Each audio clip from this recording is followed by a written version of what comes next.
You will hear a number of different recordings, and you will have to answer questions on what you hear.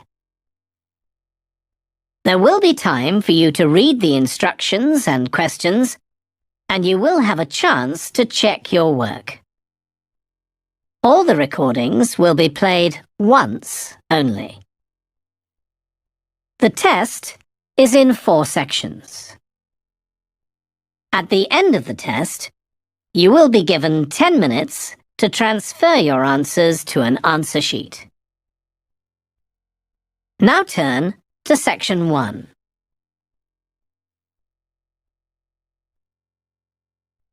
Section 1. You will hear a man telephoning a friend to find out about their local public library.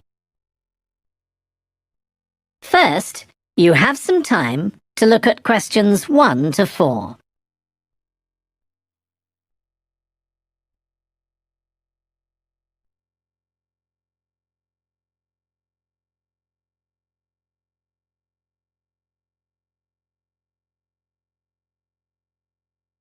Now we shall begin. You should answer the questions as you listen, because you will not hear the recording a second time. Listen carefully and answer questions 1 to 4. Hello? Hi, Susie. It's Paul here. How are you? Enjoying your new job? You're working at the library, aren't you? Yes, I started when the library reopened a month ago. It's great. Actually, Carol and I have been meaning to join for a while. Oh, you should. It doesn't cost anything, and the new library has all sorts of facilities. It's not just a place where you borrow books. For instance, there's an area with comfortable seats where you can sit and read the magazines they have there.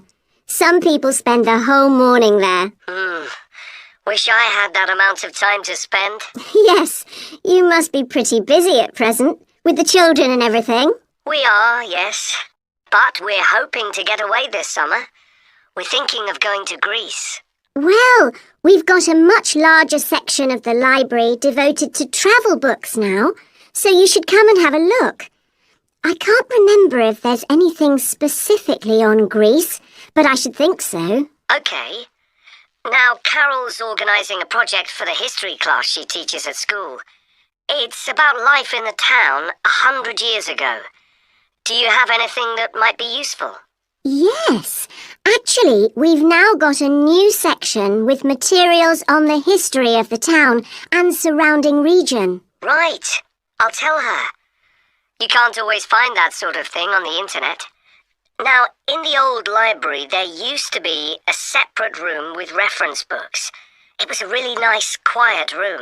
Yes, we've put those books in the main part of the library now, but we do have a room called the community room. It can be hired out for meetings, but at other times, people can use it to study. I might use that. It's hard to find anywhere quiet at home sometimes. I can't remember how old your son and daughter are. We've introduced a special section of fiction written specially for teenagers, but they might be a bit young for that. Yes, they would be. Before you hear the rest of the conversation, you have some time to look at questions 5 to 10.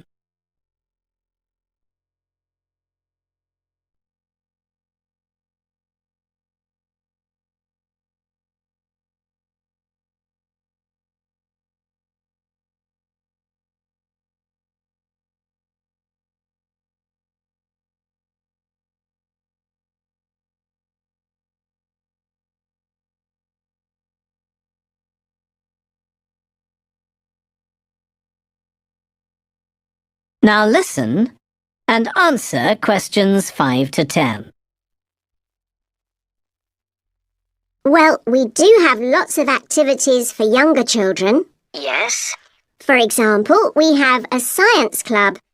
At the next meeting, they're going to be doing experiments with stuff that everyone has in the kitchen, sugar and flour and so on. They might be interested, yes. And we have a competition for children called Reading Challenge.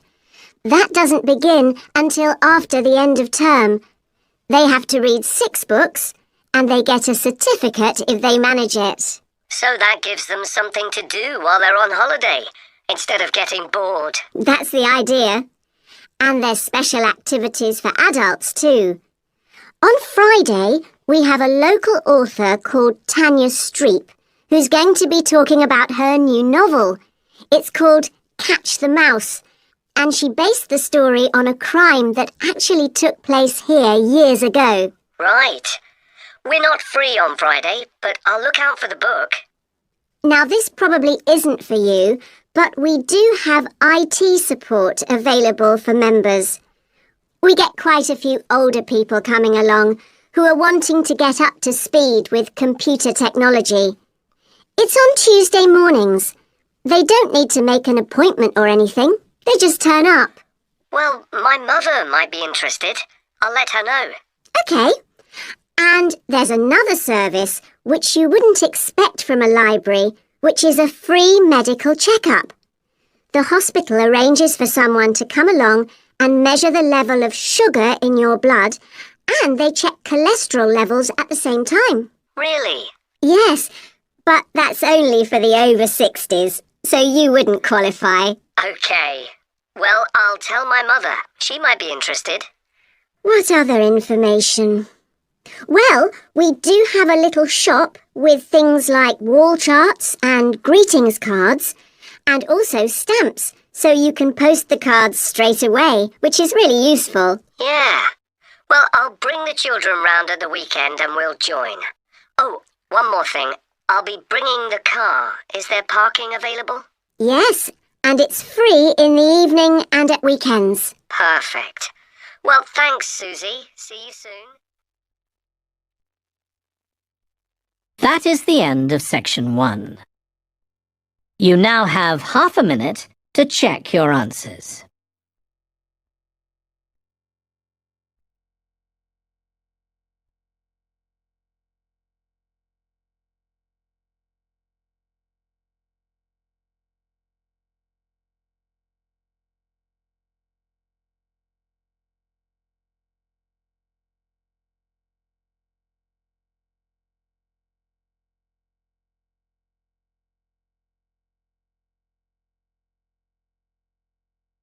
Now turn to section 2.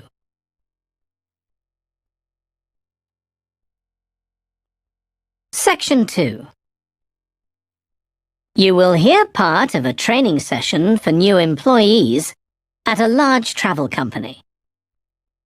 First, you have some time to look at questions 11 to 17.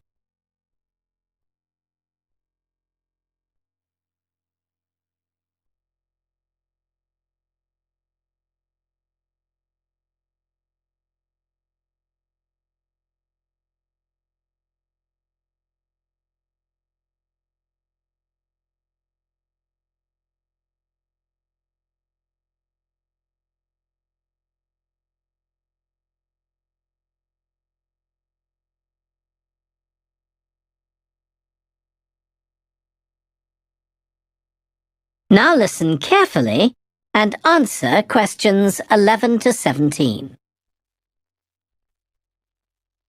In this session in your training day, we're going to look at some of the more specialized holidays we offer at BC Travel. Now, the travel business is very competitive, and it's important to be aware of how the market's changing and developing. In terms of age groups, the over 65s are an important market, and one that's increasing steadily year on year. The fewest holidays are taken by the 31 to 42-year-olds, and that figure shows no sign of rising. The biggest market at present is still the youngest group, the 16 to 30s, but this group's also seen the biggest drop over the last few years, whereas there's a noticeable growth in the number of holidays taken by the 55 to 64-year-olds. As far as the 43 to 54-year-olds are concerned, bookings there are steady, but I have to say we haven't seen the increase we expected. One trend we're noticing with nearly all age groups is the growing popularity of holidays in which clients do some kind of specialized activity. I'm not talking here about adventure holidays where clients take part in high-risk activities like whitewater rafting just for the thrill of it. Activity holidays usually involve rather less high-risk sports or things like art and music. They're not necessarily cheaper than ordinary holidays, often the opposite, in fact, but they do often take place outside the main tourist centers, which gives an opportunity for clients to find out more about the local people and customs. And many say this is one of the most positive features of these holidays. Of course, they offer the chance to develop a new skill or talent, but clients often say that more than this, it's the chance to create lasting relationships with other like-minded people. That's the main draw. Let me give you some examples of BC travel activity holidays. Our painting holidays take place in 4 different centers in France and Italy, and they're very popular with clients of all abilities from beginners onwards. We've got an excellent team of artists to lead the classes. Some of them have been with us from the start, and 5 additional ones will be joining us this year so that we can offer a greater number of classes in each center.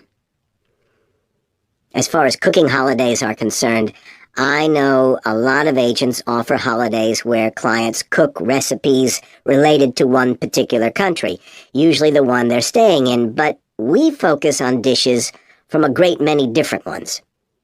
Apart from that, you'll find the usual emphasis on good quality organic ingredients. That's more or less a given nowadays, and there are generally some meat-free recipes included. Our photography holidays take place in a wide range of countries from Iceland to Vietnam, and clients have the opportunity to see some stunning scenery. Groups are small, no more than 8, so clients can have one-on-one tuition during the holiday, and excursions are arranged with fully trained guides. At the end of each holiday, an exhibition is held of the photographs taken, so that clients can see one another's work and receive valuable feedback from the tutor. Before you hear the rest of the training session, you have some time to look at questions 18 to 20.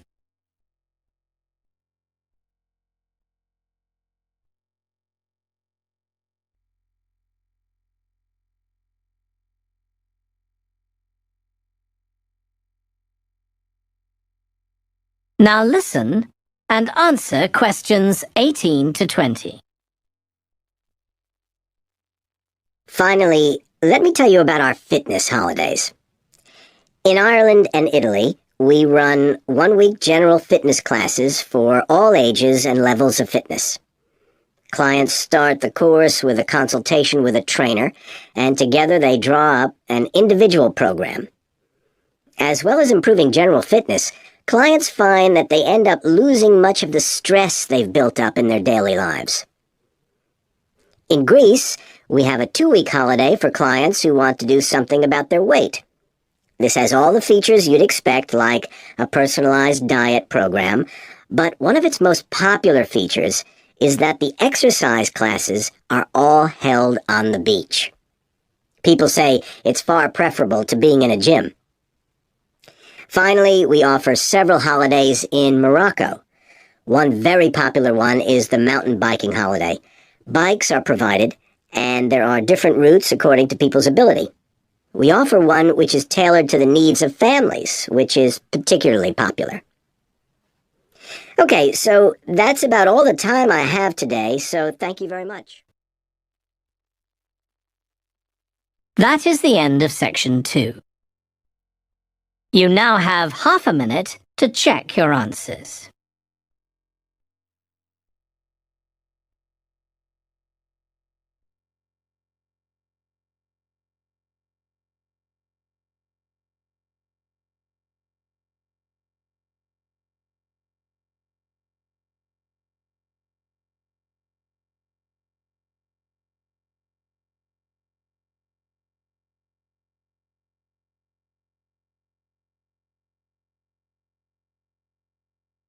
Now turn to Section 3.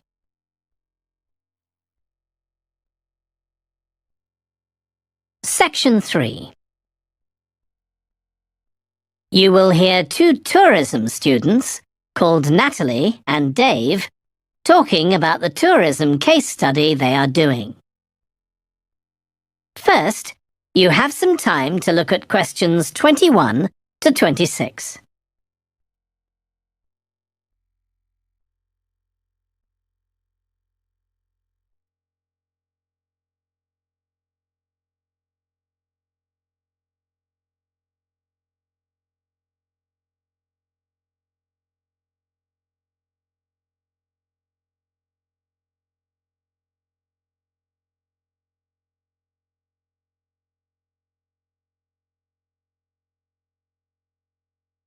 Now listen carefully and answer questions 21 to 26.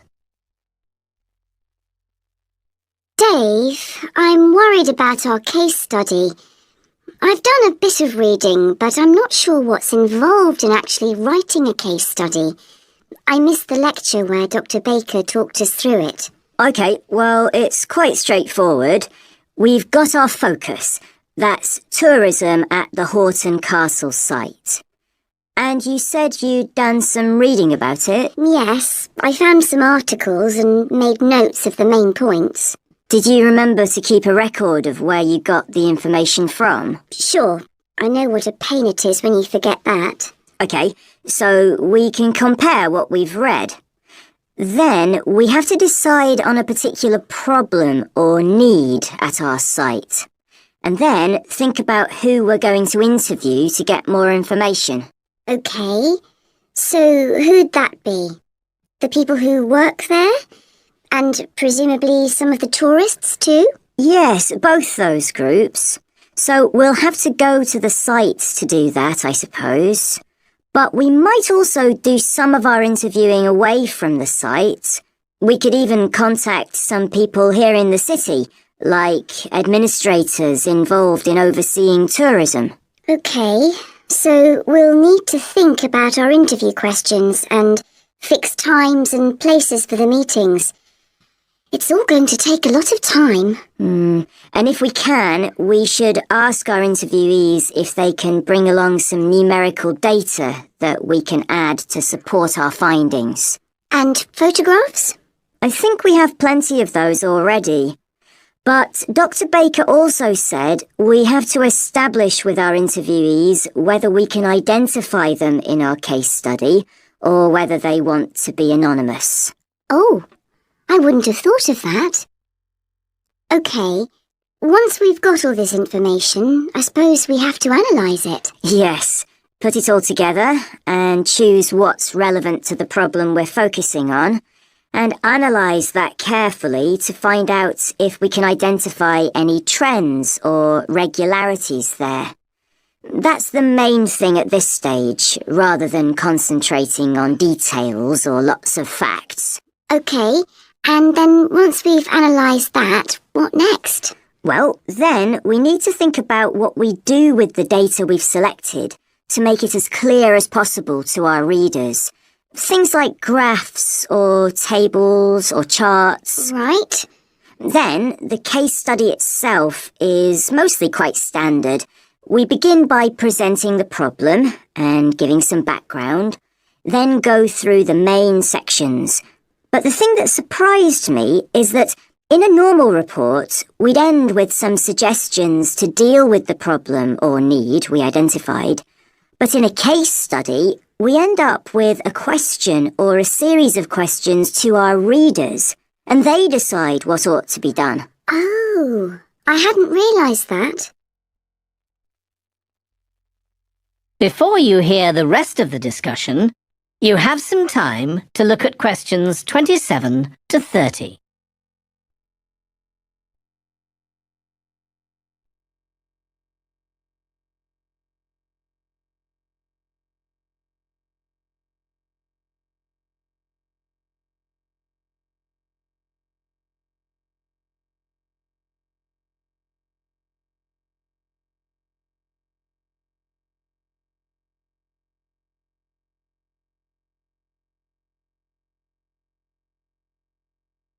Now listen and answer questions 27 to 30. So, basically, the problem we're addressing in our case study of the Horton Castle site is why so few tourists are visiting it. And we'll find out more from our interviews, but I did find one report on the internet that suggested that one reason might be because, as far as transport goes, access is difficult. I read that too, but that report was actually written 10 years ago, when the road there was really bad, but that's been improved now. And I think there's plenty of fascinating stuff there for a really good day out, but you'd never realise it from the castle website. Maybe that's the problem. Yes, it's really dry and boring. I read somewhere a suggestion that what the castle needs is a visitor centre. So we could have a look for some information about that on the internet. What would we need to know? Well, who'd use it for a start? It'd be good to know what categories the visitors fell into too, like school parties or retired people. But I think we'd have to talk to staff to get that information.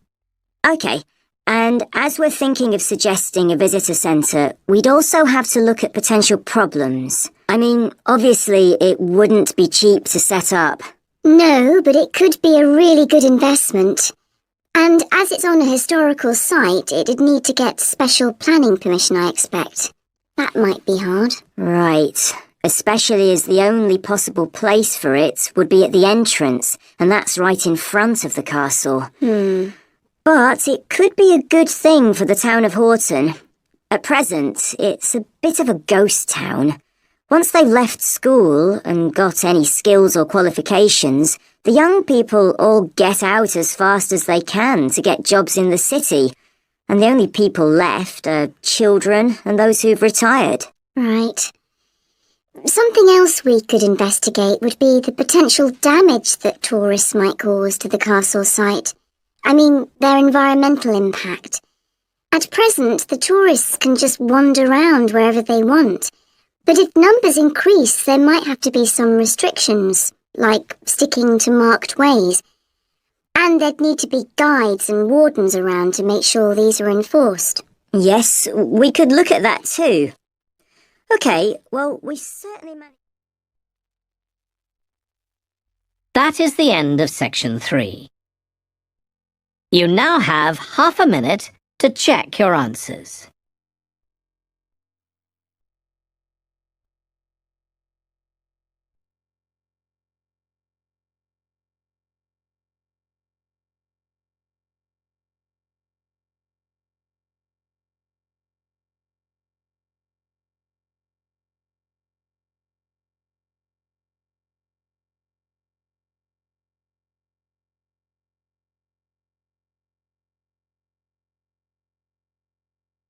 Now turn to section 4.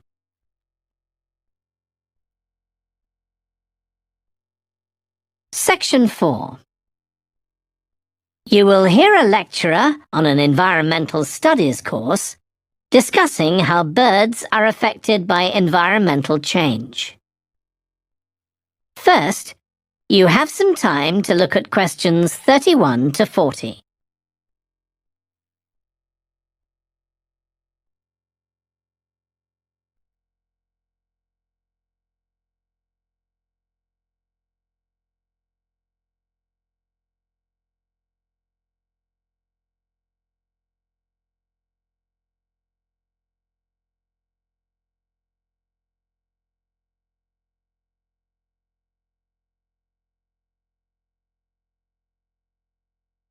Now listen carefully and answer questions 31 to 40. OK, so we've been looking at how man-made changes in our environment can affect wildlife. Now, I'll discuss a particular example. Let's take a look at mercury. Mercury's one of the 120 or so elements that make up all matter, and it has the symbol Hg. It's a shiny, silvery substance. You may have seen it in old-fashioned thermometers, but it's not used much for domestic purposes now because it's highly toxic. But the problem is that the amount of mercury in the environment's increasing. The main reason for this is the power plants used to produce electricity. The main source of energy that most of them use is still coal, and when it's burned, it releases mercury into the atmosphere. Some of this gets deposited into lakes and rivers, and if it's ingested by a fish, it's not excreted. It stays in the fish's body, and it enters the food chain. So, it's been known for some time that birds which eat fish may be affected.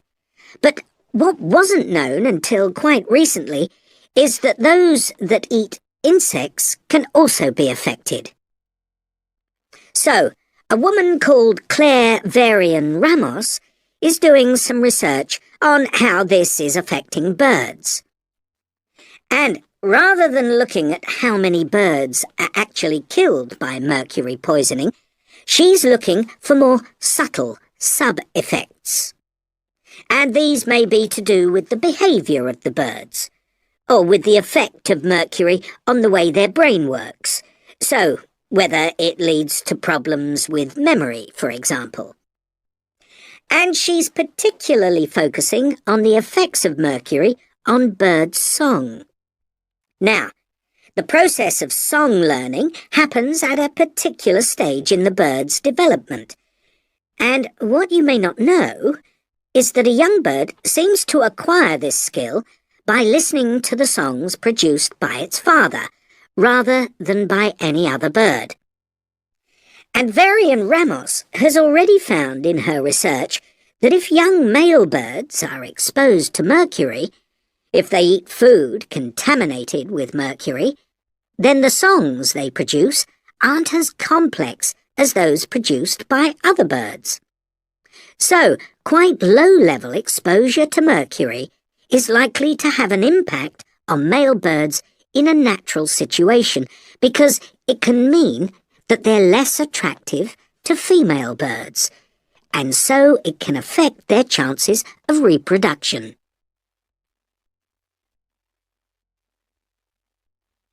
Now, the way she's carrying out this research is worth thinking about. She's using a mixture of studies, using birds kept in laboratories and studies carried out outdoors in the wild. The lab-based studies have the advantage that you don't get all the variables you would in a natural setting. So, the experimenter has a much higher level of control, and that means they can be more confident about their results in some ways. And of course, they don't have to worry about going out and finding the birds in order to observe them. So, what are the implications here for humans? Well, because many birds are migratory, they may be transporting mercury far from contaminated sites. For example, it's been found that ducks who'd been feeding at a contaminated site were later shot by hunters over 1,000 kilometres away, and presumably eaten. But these birds likely had mercury levels high enough to warrant concern for human consumption. In addition, going back to song learning by birds, we saw that this may be affected by mercury contamination. Well, we also know that in humans, mercury causes developmental delays in the acquisition of language. And in fact, this process is very similar in the brain regions it involves, and even the genes that are involved. But mercury contamination has other important implications for humans as well. It's now known that an unborn child can be affected if the food eaten by its mother contains high levels of mercury, and these effects can be quite substantial. In the end, it comes down to whether more value is placed on human economic well-being or environmental well-being. It's true there are new regulations for mercury emissions from power plants, but these will need billions of dollars to implement and increase costs for everyone. Some argue that's too much to pay to protect wildlife. But as we've seen, the issues go beyond that, and I think it's an issue we need to consider very carefully. That is the end of section 4. You now have half a minute to check your answers.